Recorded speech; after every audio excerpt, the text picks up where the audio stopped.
Ini adalah renungan atau surat-surat khusus kepada mertua, kepada Bapak Ibu yang saya hormati, mempertimbangkan sesuatu yang belum diketahui oleh Bapak dan Ibu, bahwa yang aku lakukan selama ini bukanlah sifatnya membunuh atau menyakiti hati istri saya, tetapi ini adalah menghidupkan hati, sebuah pembelajaran cara wali dan cara nabi yang mengajarkan hikmah kepada Musa Samiri, yaitu cara seperti itu daripada kapal itu kandas nantinya di tengah lautan, maka jauh hari di mana kapal masih di pinggir dibolongi. Jadi sebelum kandas atau di tengah lautan dan hilang, kita bolongi di pinggir. Seperti cara Khidir memecah perahu di pantai, memecah perahu masih di pantai, itu memberitahu bahaya sebelum terjadinya bahaya yang lebih besar. Biar tidak berlayar terlalu jauh ke tengah-tengah masalah yang lebih besar lagi, maka mohon perkenannya Bapak dan Ibu mungkin akan tahu cara-cara saya dalam menghadapi perkara nanti setelah Bapak Ibu mengetahui dan meninggalkan kami. Mungkin akan ada badai gelombang yang lebih besar yang saya tidak bisa memprediksi yang akan kami hadapi. Kami akan menjadi nenek dari cucu-cucu kami, menjadi kakek dari anak-anak kami, dan harusnya menghadapi perselisihan anak-anak yang sama dengan cara yang sama, yaitu dengan cara anak-anak. Orang tua tidak usah ikut-ikut terlalu dalam karena anak-anak memang kalau bertengkar ya seperti ini. Jadi hal itu tidak kami inginkan dari pembelaan sebuah paham yang tidak kita ketahui dan pemahaman Saudara Indah kepada kami. Kalau Bapak Ibu tidak percaya, atau cobalah setelah perceraian ini kawinkan Saudara Indah itu kepada siapapun dengan siapapun. Pasti ada masalah, itu sudah pasti. Pasti ada suatu masalah. Coba kawinkan Indah dengan siapa lagi gitu, akan timbul masalah baru lagi, lebih besar lagi. Dan semua rencana saya untuk mendidik dia akan bubar semua. Egoisme, individualisme, kesombongan, itu yang masalah yang paling besar. Keangkuhan dan individualisme, perasaan paling hebat sendiri, paling atas sendiri, yang sangat sulit ditaklukkan. Asabiah yang mendarah daging, pikiran yang cerdas dan berurat hati yang keras. Ini hati yang keras untuk saya ajak bicara, untuk ditaklukkan sedikit, saya bahkan dilawan dan terombang-ambing sendiri dalam badai pemikiran. Apa yang kami sampaikan demi kebaikan dipahami sebagai sesuatu pelanggaran.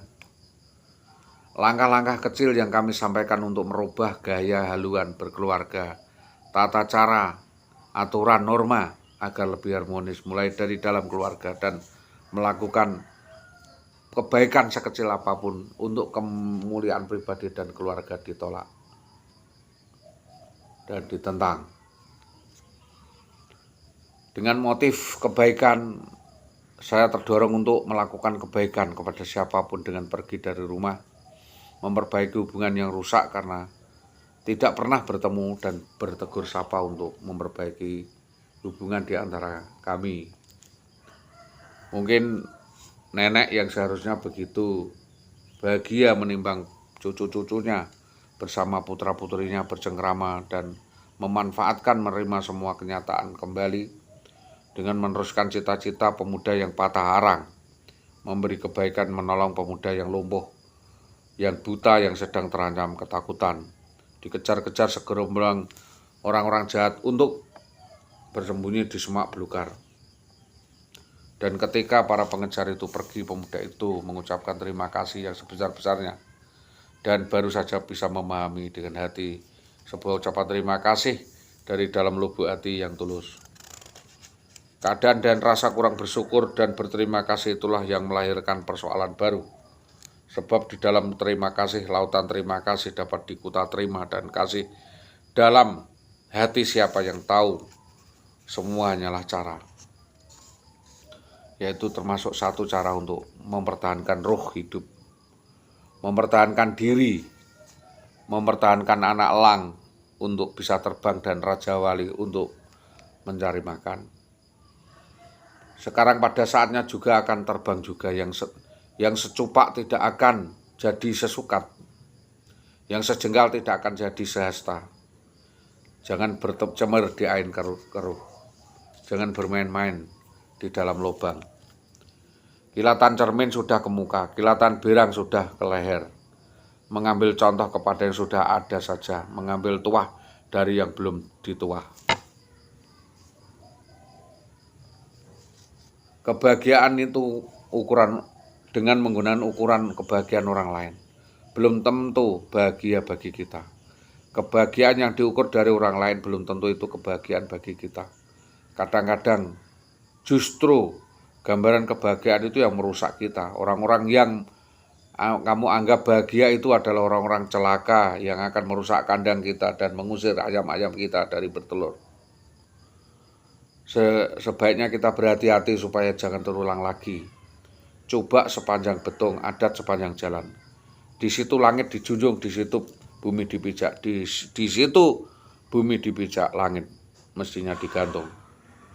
Hendaklah orang selalu berhati-hati dan ikut aturan dengan bekerja sesuatu dalam hidup. Hendaklah orang berlaku menurut adat dan kebiasaan yang berlaku. Waktu baik akan datang, waktu datang baik, pergi pun mestinya baik. Pekerjaan yang sia-sia semua orang tahu, bersembunyi di balik selai kertas atau selai benang. Duduk bersikap tegak berpaling seperti duri dalam daging. Elok biasa, bekal hidup. Elok biasa, bekal mati. Karena miskin, madarat, melarat disangka orang jahat. Miskin itu hanya madarat, tetapi bukan orang jahat. Orang miskin bukan orang jahat. Orang miskin bisa berbagi. Elok basa bakal hidup, elok budi bakal mati. Karena miskin dan melarat tidak membawa orang jahat.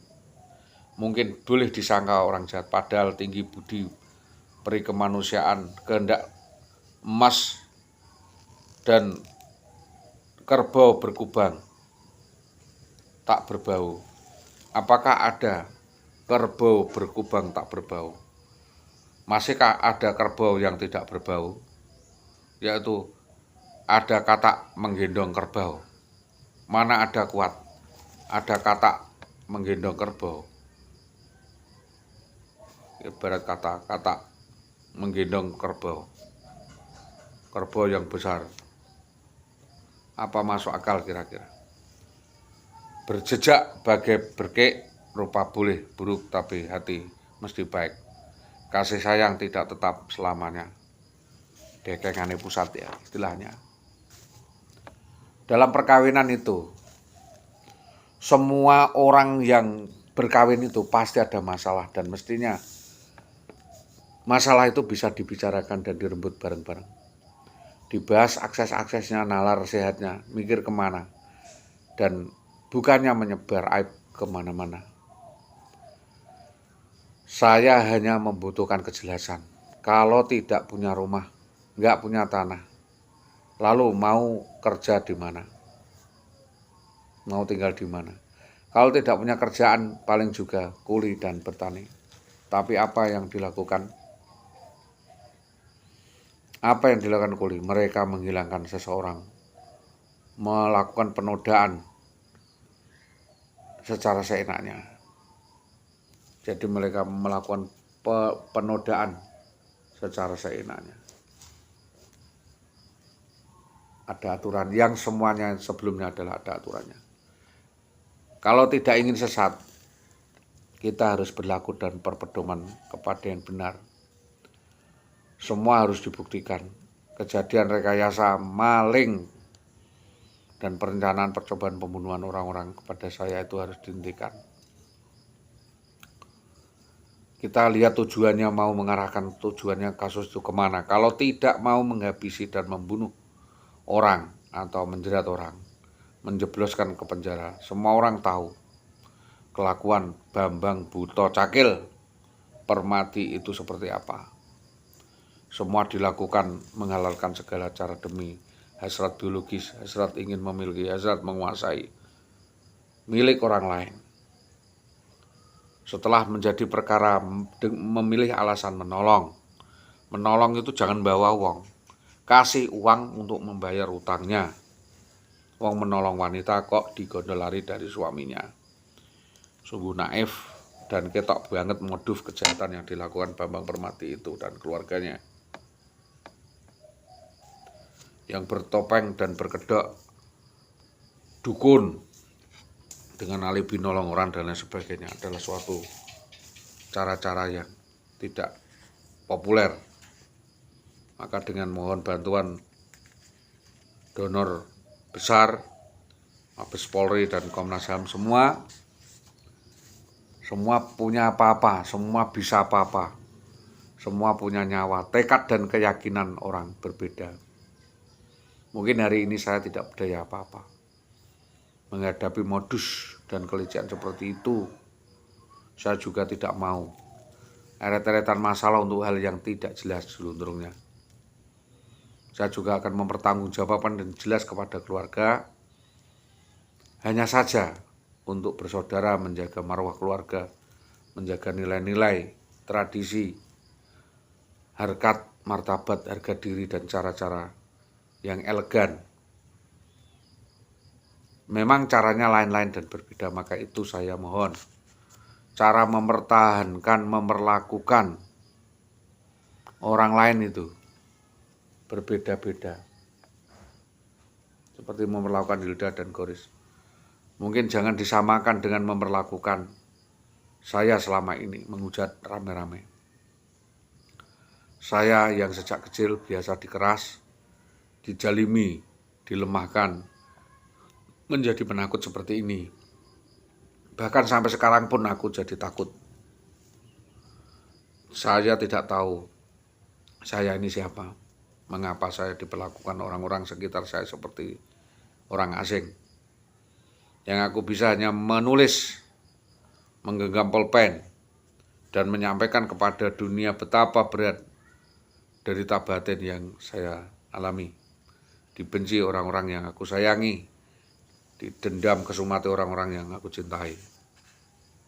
Aku nggak habis mengerti ke depan seperti apa, dan masihkah ada sejarah panjang dan rahasia besar itu yang masih belum diwedar kepada mertua maupun kepada Indah. Bahwa hidup tidak sekedar bekerja dan uang-uang saja, pun tidak bermimpi membalikkan tangan. Aku sudah tahu dan berusaha sebisaku, semampuku, tetapi sampai sekarang pun aku masuk belum bisa utuh, entah disadari atau tidak. Ini saya sampaikan kepada Bapak, Ibu, mertua yang aku hormati. Mohonlah setidaknya kita jangan menjadi contoh yang tidak baik.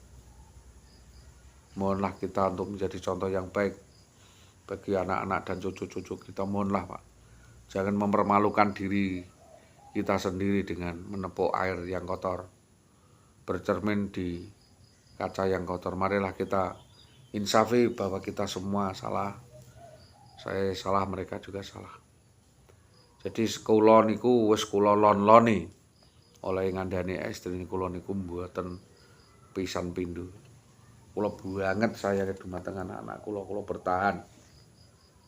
Kalau mboten gadah napa-napa, kula banggake pun mboten gadah napa-napa. Ilmu nggih mboten gadah. Mila tobat kula nyuwun.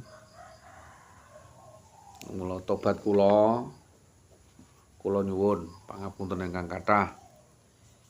Amargi kula wedi diwaneni bocah-bocah. Dados kula nyuwun pangapunten ingkang kathah amargi kula takut diwaneni bocah-bocah. Mila ugi mboten purun omongan ingkang mboten sae-sae. Nggih sae mawon paring meneng. Wong sepuh niku dienggo patokan gesang. Mila nggih mboten sak gadeg-gadege. Mboten sak geden-gedenan pokrol. Kula sadar, kula insaf, mboten gede-gedenan pokrol mawon. kula mboten pokro mboten nate ngepenake putra-putri jenengan. Kula nggih insaf dipun anggap mboten nate ngepenake putra-putri jenengan.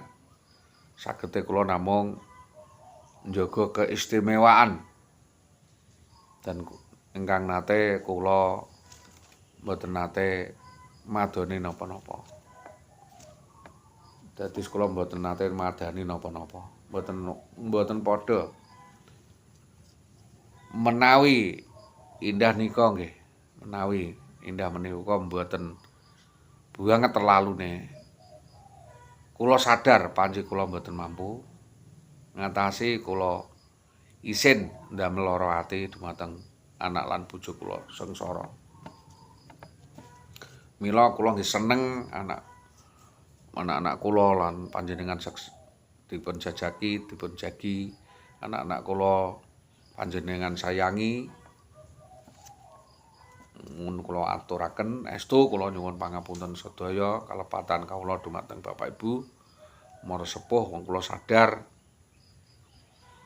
sadar menyadari kula mboten saged makarya, mboten saged kerja kanthi wajar kados tiyang kathah. Inggih namung kanthi kesabaran lan keinsafan sedaya keluarga kita saged bahagia. Nggih niku sagete kula nggih namung kanthi kesabaran, keinsafan lan sedaya keluarga. Asline kula nika nggih mboten gadah napa-napa. Mboten gadah masalah napa-napa. Nggih namun beda persepsi, pemikiran dan sudut pandang.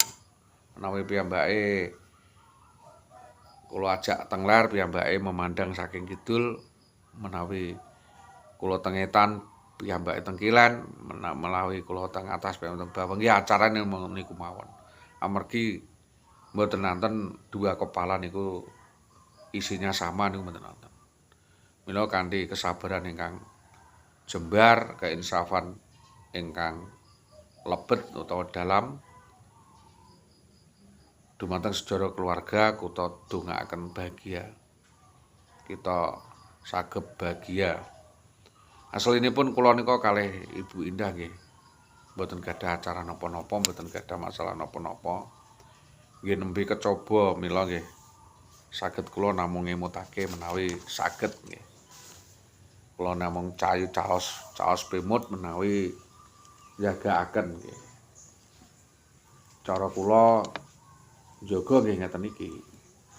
Njaga tiang lain itu dengan menjaga diri sendiri, yaitu menjaga keselamatan orang lain adalah suatu cara untuk menjaga keselamatan diri saya sendiri.